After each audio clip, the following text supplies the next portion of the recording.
Chosen one, listen closely, because something you have been carrying quietly for a long time finally reached its breaking point tonight, and you deserve to understand exactly what that means before you close your eyes and let this day end. This is not a story. This is not something crafted to comfort you with vague reassurance. This is a spiritual account of what happens when a lie is allowed to travel further than the truth. When someone spreads a version of you that was never real, and heaven finally decides that the deception has run its course. Tonight, the person who spread lies about you could not hide anymore, and what unraveled in the last few hours is only the beginning of what is about to come fully into the light. You may have felt something shift earlier tonight without knowing why. A sudden, unexplainable lightness in your chest, as though a weight you had grown so used to carrying that you forgot it was there, had quietly lifted. A strange calm settling over a relationship you had been anxious about, even though nothing visible had changed yet. A name crossing your mind out of nowhere, followed by an odd sense that something concerning them had just occurred. None of that was your imagination working overtime. It was the ripple of a shift happening somewhere you could not yet see, reaching your spirit before it ever reached your understanding. You have felt the weight of this for longer than you have let on. The strange looks from people who used to be warm toward you, the sudden coolness in a relationship that once felt easy, now carrying an edge you could not quite name. The conversations that stopped the moment you walked into a room, followed by a silence too deliberate to be accidental. You have wondered, quietly, painfully, what exactly was being said about you when you were not there to defend yourself, and whether you would ever get the chance to set the record straight.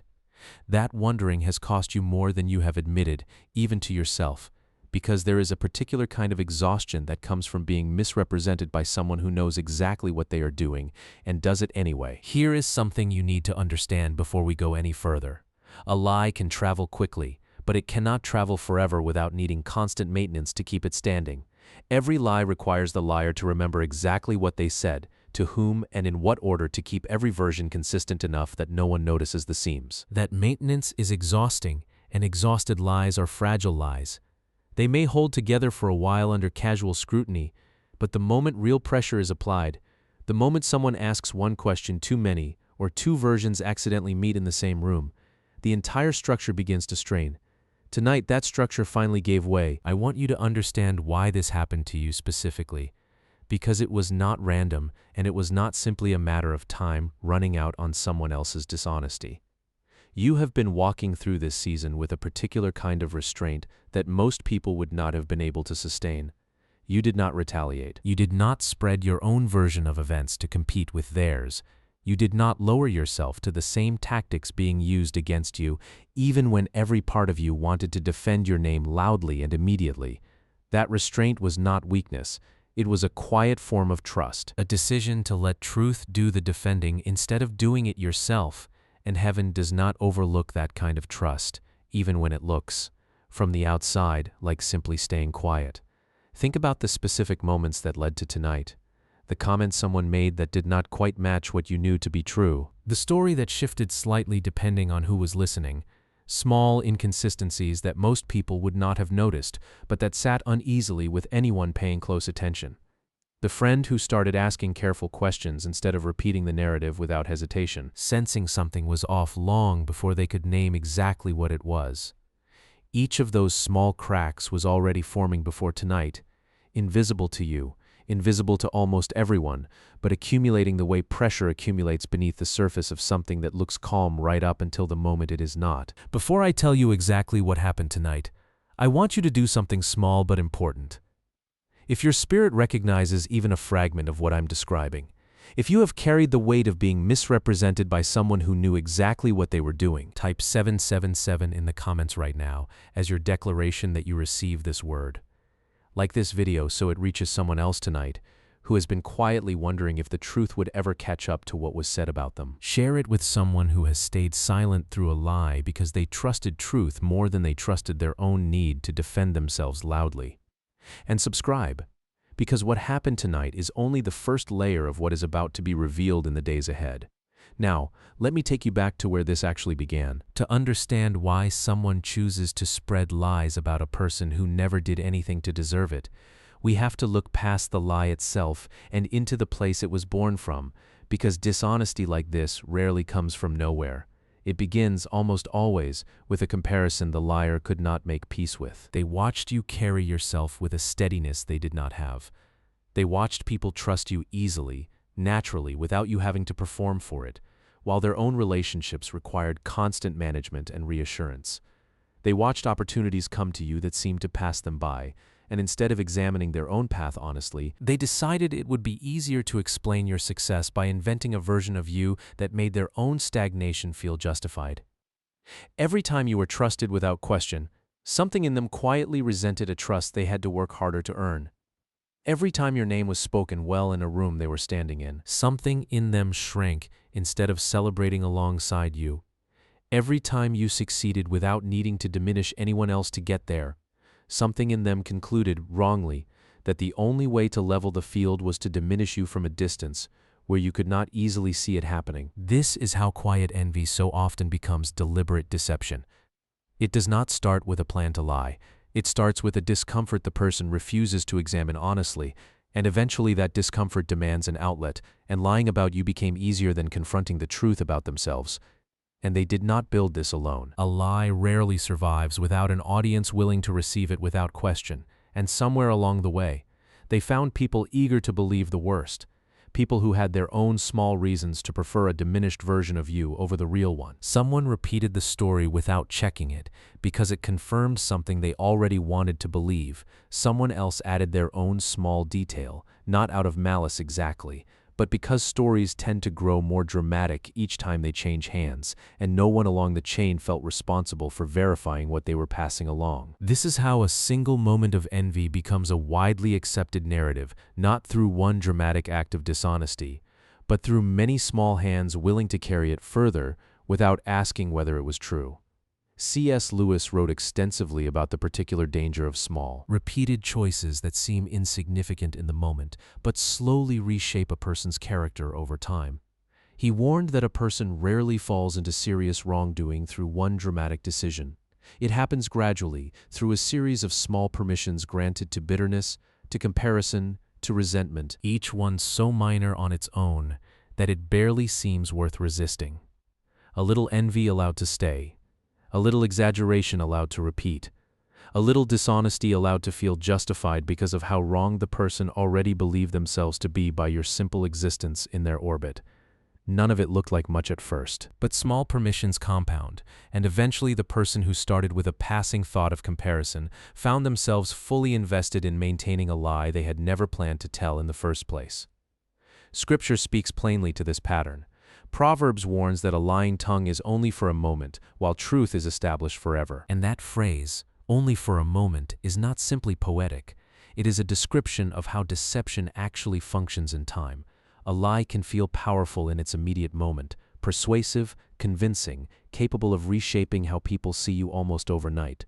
But it does not have staying power, because it is not built on anything that can withstand real scrutiny over time. Truth, by contrast, does not need maintenance. It simply waits patiently for the moment when someone finally asks the right question, and it answers itself without needing you to defend it at all. With this understood, we can move into what actually happened tonight, because this is where the story turns, and this is where you finally see exactly how the lie that was told about you began coming undone. Tonight, in a conversation they did not expect to become as pointed as it did, the person who had been spreading this narrative about you was finally asked a direct question by someone who had grown tired of secondhand versions and wanted a clear answer. It was a simple question, the kind that should have had an easy response if the story had been true.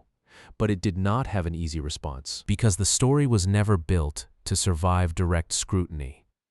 It was built to survive casual conversation, passed along quickly enough that no one paused to examine it closely.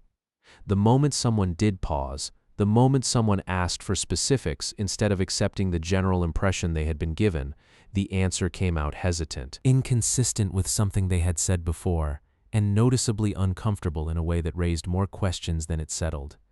You can imagine the particular texture of that moment, even without having witnessed it directly. The slight pause before answering that lasted just a beat too long. The eyes that shifted somewhere else in the room instead of holding steady. The sentence that started confidently and then trailed into something quieter, less certain, noticeably different from the smooth, rehearsed version that had worked so well in easier conversations. Liars are rarely undone by dramatic confrontation. They are undone by small, ordinary moments like this one. A single follow-up question they had not prepared for, arriving on a day they least expected to need a defense at all. That hesitation was the first crack.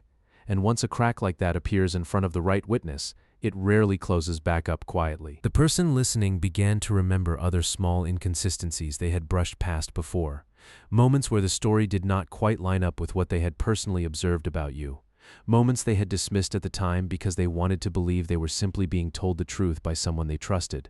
Now, with this new hesitation sitting uncomfortably in the room, all those small inconsistencies stopped feeling like coincidence and started feeling like pattern. By the time the conversation ended, something had shifted permanently in how that listener viewed the story they had been told. They did not need a full confession to know something was wrong. They simply needed to watch someone struggle to answer a question that an honest person would have answered easily, and that struggle told them everything the words themselves failed to hide. Word of that conversation is already beginning to move quietly through the same circles where the original lie once traveled so freely, except this time it is not carrying the lie forward. It is carrying doubt about the person who told it. This is how truth so often reclaims ground that a lie once occupied, not with a dramatic public unmasking, but with a single moment of hesitation witnessed by the right person at the right time, spreading quietly in the opposite direction the original lie once spread. You do not need to orchestrate your own vindication. You never did. The very structure the liar built to diminish you has become the structure now exposing them, because a lie, unlike truth, requires constant reinforcement to keep standing, and reinforcement eventually runs out. There is a particular kind of strength in the restraint you have shown throughout this season, and I do not want it to pass unnoticed, simply because the vindication itself feels like the bigger headline. Staying quiet while someone else controls the narrative about you is one of the hardest disciplines a person can practice, because every instinct in a wounded person screams to correct the record immediately, loudly, before the damage spreads any further. You did not do that. You let the discomfort of being misunderstood sit unresolved for longer than most people could tolerate, trusting something you could not yet see working on your behalf. That is not a small thing. That is the exact posture heaven honors most consistently, because it requires a faith that has nothing to point to yet except the character of the one being trusted in the days ahead. You may notice a shift in how certain people treat you, subtle at first, a warmth returning where there was recently only distance, a willingness to make eye contact again where there was previously only avoidance. You may also notice the person who spread the lie becoming noticeably more careful around you, more guarded, aware now that their story is no longer as solid as they once believed it to be. This is not you needing to say a single word in your own defense. It is simply what happens when a structure built on dishonesty finally meets the weight it was never designed to hold. Watch also for a quiet return of people you had assumed were lost to you permanently, ones who had distanced themselves without explanation during the height of the lie. Some of them will not offer an apology outright, and you may need to extend grace for that, allowing the warmth of their return to speak for itself rather than demanding a formal acknowledgement of how wrong they were to believe what they were told. Not every restored relationship needs an audit of what went wrong. Some simply need permission to quietly begin again, without either of you needing to relitigate a season that has already served its purpose in both your lives. I want to caution you here, because this is exactly the moment when many people undo the very vindication that has just begun quietly unfolding on their behalf. You may feel the urge to confront them directly, to demand an apology, to make sure everyone around you knows exactly what was done and exactly how it is now falling apart. I understand that urge completely, and I am not going to shame you for feeling it after everything you have carried. But hear this clearly. You do not need to finish what heaven has already started. Chasing a public confrontation often costs more peace than it returns, and it can even shift sympathy away from you if it starts to look like you are the one escalating a situation that was already quietly resolving itself in your favor.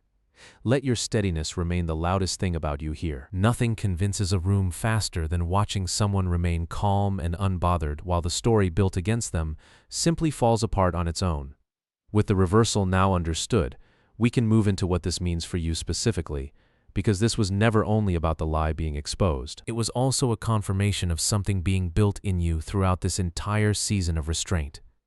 What you walked through, the silence you kept while being misrepresented, the discipline of not fighting fire with fire, the patience of trusting that truth would eventually stand on its own without your constant defense, none of that was wasted. It was forming in you a kind of integrity that cannot be manufactured any other way. There is a real difference between someone who tells the truth because lying has never been tempting for them and someone who tells the truth even when lying would have been easier, faster, and more immediately satisfying. You just proved, through months of restraint, which kind of person you are, and that proof matters more than any single moment of vindication ever could. I want to address something directly before we continue, because it will try to whisper the moment this video ends and the ordinary noise of tomorrow returns. A voice will suggest that all of this was too convenient, too easily applied to anyone listening, too neat a resolution to be specifically about your situation. Recognize that voice for what it is. It is not careful reasoning weighing the evidence fairly. It is the same old fear that has always tried to convince people their vindication was too good to be real the moment it finally started arriving. Doubt about this confirmation will not come with proof. It will come with noise, loud enough to drown out the quiet recognition you felt tonight when you understood what was actually happening. Trust what's settled in your spirit in the stillness over whatever tries to argue against it tomorrow.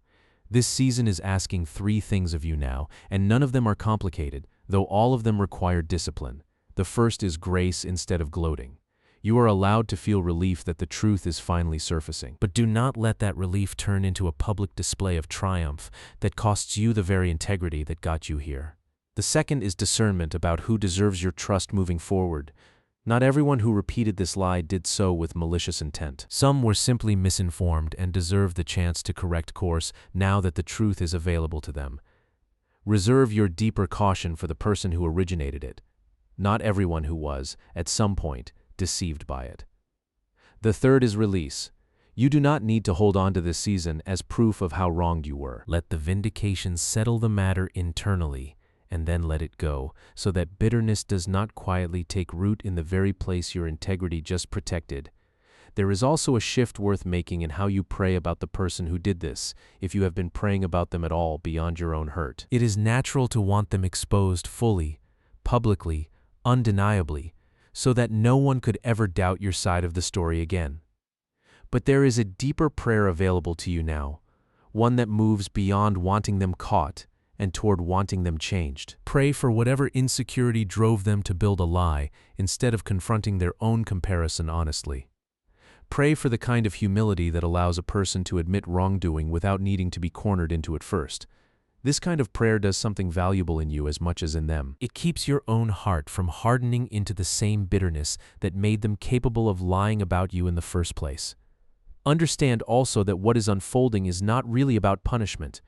It is about restoration, both of your reputation and, if they allow it, of their own integrity. The exposure of a lie is never really the end of a story.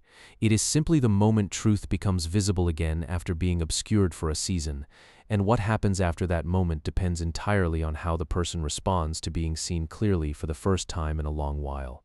Some will double down, defensive and unwilling to admit what has already become obvious to everyone around them.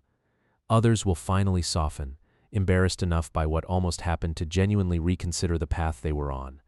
Either way, the outcome no longer depends on you defending yourself. It depends on what they choose to do now that hiding is no longer an option available to them.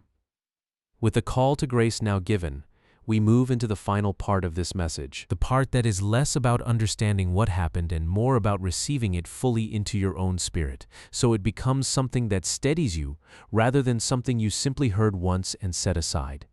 Let this be a moment of quiet surrender. Heavenly Father, thank you for seeing every quiet moment I carried the weight of being misrepresented without ever announcing how much it cost me to stay silent. Thank you for not requiring me to defend myself loudly in order for the truth to eventually stand, and for allowing restraint to be its own quiet form of trust in you. Tonight, what was hidden began coming into the light, and I release any desire in me to turn that exposure into a weapon against the one who caused it. This vindication is not mine to wield. It is yours to complete in whatever way brings the most healing to everyone involved, not merely the most satisfaction to me. Because satisfaction fades quickly while genuine restoration tends to last, in ways that outlive this single season entirely. Forgive me for the moments I secretly wished for their public humiliation instead of their honest correction, and realign my heart toward what your own patience has clearly shown me, that even a deliberate lie is not beyond the reach of truth finally being allowed to do its quiet work.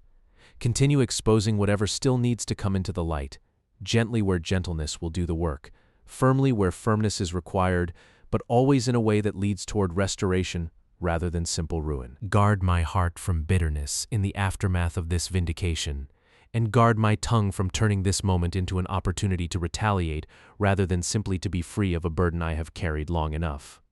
Teach me to hold this vindication the same way I held the silence that came before it, with dignity rather than triumph, with peace rather than the need to prove anything further to anyone who still doubts me, and where trust was broken with others because of what was said about me, rebuild it in your timing, not mine, so that what is restored is genuine rather than rushed. Heal whatever quiet wound in me made this season harder to carry than it should have been, and where I still feel the need to be believed by every single person who once doubted me. Replace that need with a security that does not depend on universal agreement. Let my reputation ultimately rest in your hands rather than in the opinions of a room, because you have already proven tonight that you can restore what was hidden far more thoroughly than I ever could have managed on my own. I declare that the truth about who I am was never dependent on how many people believed the lie told about me. I declare that my restraint through this season was never weakness, and heaven has honored the trust it represented. I declare that what was hidden about their dishonesty could not stay hidden forever, and I release any need to force its exposure further than it has already gone on its own.